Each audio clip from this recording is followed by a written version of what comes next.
पितरों के प्रति श्रद्धा कृतज्ञता की अभिव्यक्ति। भारतीय संस्कृति ने यह तथ्य घोषित किया है कि मृत्यु के साथ जीवन समाप्त नहीं होता, अनंत जीवन श्रृंखला की एक कड़ी मृत्यु भी है। इसलिए संस्कारों के क्रम में जीव की उस स्थिति को भी बांधा गया है जब वह एक जन्म पूरा करके अगले जीवन की ओर उन्मुख होता है। कामना की जाती है कि संबंधित जीवात्मा का अगला जीवन पिछले की अपेक्षा अधिक सुसंस्कारवान बने। इस निमित्त जो कर्मकांड किए जाते हैं उनके लाभ जीवात्मा के क्रियाकर्म करने वालों की श्रद्धा के माध्यम से ही मिलते हैं। इसीलिए मरणोत्तर संस्कार को श्राद्ध कर्म भी कहा जाता है।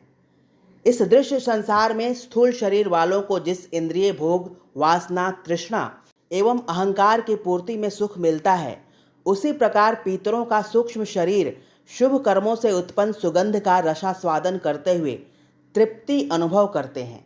उनकी प्रसन्नता तथा आकांक्षा का केंद्र बिंदु श्रद्धा है। श्रद्धा भरे वातावरण के सानिध्य में पितर अपनी अशांति खोकर आनंद का अनुभव करते हैं। श्रद्धा ही उनकी भूख है, इसी से उन्हें तृप्ति होती है। इसलिए पितरों की प्रसन्नता के लिए श्राद्ध एवं तर्पण किए जाते हैं।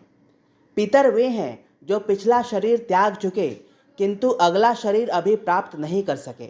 इस मध्यवर्ती स्थिति में रहते हुए वे अपना स्तर मनुष्यों जैसा ही अनुभव करते हैं।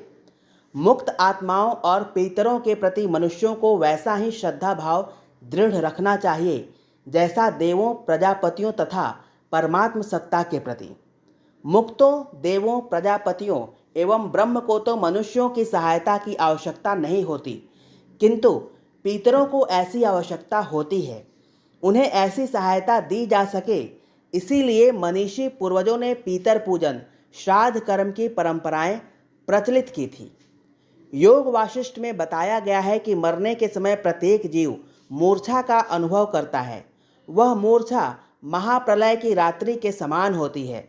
उसके उपरांत प्रत्येक व्यक्ति स्वयं ही अपने स्वप्न और संकल्प के अनुसार अपने परलोक की सृष्टि करता है। योग वाशिष्ठ में यह भी बताया गया है कि मृत्यु के उपरांत प्रेत यानी मरे हुए जीव अपने बंधु बांधवों के पिंडदान द्वारा ही अपना शरीर बना हुआ अनुभव करते हैं। गीता के 8वें अध्याय में कहा गया है कि हे अर्जुन, जो अंत समय में जिन भावों का स्मरण करता हुआ देह छोड़ता है, उन्हीं भावों से अनुप्राणित होकर वैसा ही नया शरीर, नया व्यक्तित्व प्राप्त करता है। सन्यासी से इसीलिए संन्यास लेते समय उसके श्राद्ध संस्कार भी उसी के द्वारा करा दिए जाते हैं कि उसकी कोई भी आकांक्षा, आसक्ति सूक्ष्म रूप में भी शेष न रहे। संसार एक समुद्र समान है जिसमें जल कणों की भांति हर एक जीव है। विश्व एक शिला है तो व्यक्ति एक परमाणु। जीवित या मृत आत्मा इस विश्व में मौजूद है और अन्य समस्त आत्माओं से संबद्ध है। संसार में कहीं भी अनीति, युद्ध, कष्ट, अनाचार, अत्याचार हो रहे हों तो सुदूर देशों के निवासियों के मन में भी उद्वेग उत्पन्न होता है। जाड़े और गर्मी के मौसम में हर एक वस्तु ठंडी और गर्म हो जाती है। छोटा सा यज्ञ करने पर भी उसकी दिव्य गंध व भावना समस्त संसार के प्राणियों को लाभ पहुंचाती है।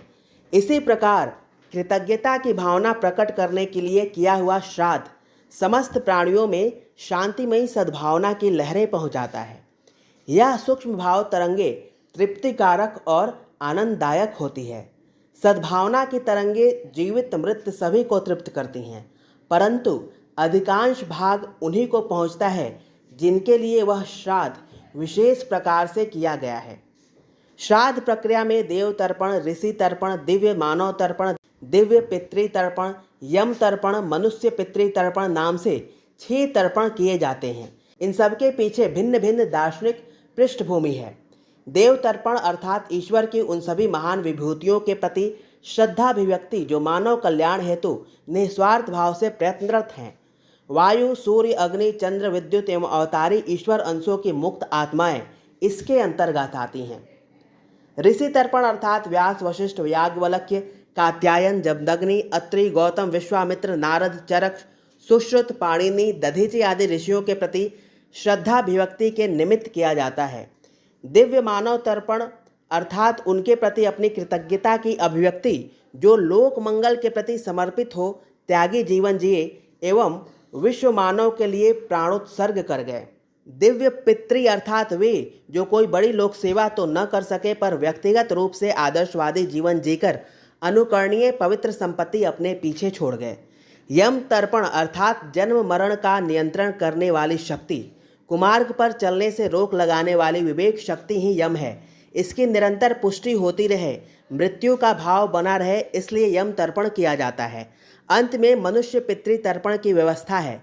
इससे परिवार से संबंधित दिवंगत नर नारी, पिता बाबा, परबाबा, माता दादी, परदादी, पत्नी, पुत्र पुत्री, चाचा नाना परनाना, भाई बुआ, मौसी, सास ससुर एवं अंत में गुरु पत्नी, शिष्य एवं मित्रगण आते हैं।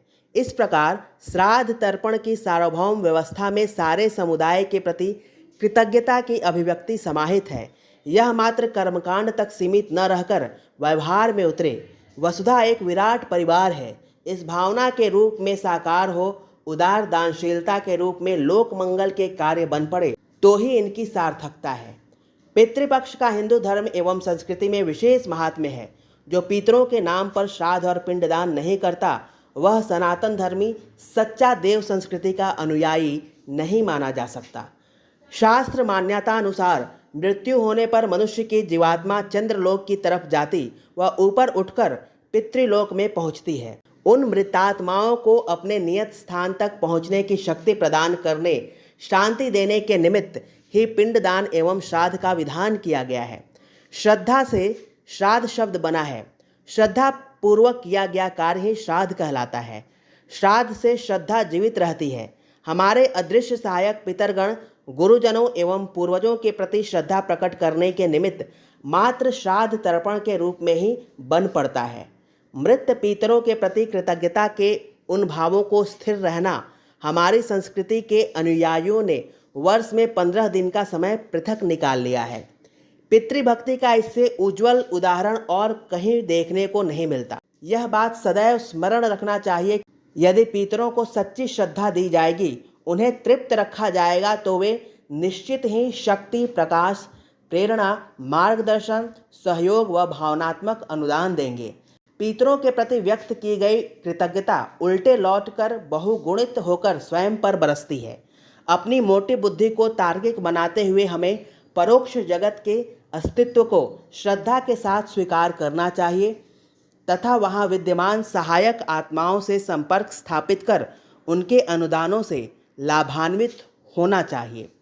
वेद मूर्ति तपोनिष्ठ युग ऋषि परम पूज्य गुरुदेव पंडित श्री राम शर्मा आचार्य। पुस्तक का नाम पितर हमारे अदृश्य सहायक। पृष्ठ संख्या 90 से 96।